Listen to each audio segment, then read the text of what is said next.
আলতা পায়ে, কলমে শিলা সোম, কণ্ঠে সুতপা চক্রবর্তী। বনেদি বাড়ির আঙিনায় সধবাদের ঢল, বৃহস্পতিবারে ছিল আলতা পড়ার জল। পানের রসে ঠোঁট রাঙিয়ে আসত নাপিতানি, পাশের গ্রামে তার ঘর, নাম কুমুদিনী। তাকে দেখতে পাওয়া যেত প্রতি বৃহস্পতিবারে, পাড়ায় পাড়ায় ঘুরত হাতে বাক্সখানা ধরে।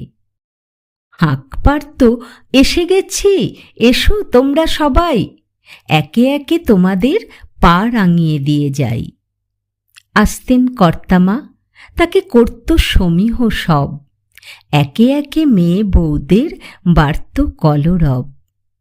নেচে নেচে আসত যত কচি কাঁচাদের দল, আলতা পায়ে তারা সবাই হতো যে উচ্ছল।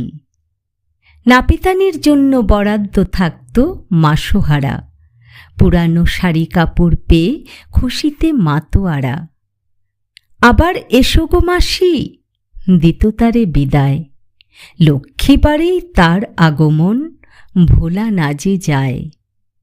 গৃহিণীরা আর আলতা পরে না, বদলেছে দিন, পায়ে তাদের হাই হিল জুতো কত না শৌখিন। মোড়ে মোড়ে বিউটি পার্লার, কত না সাজগোজ। হারিয়ে গেছে নাপিতানি, কে রাখে তার খোঁজ।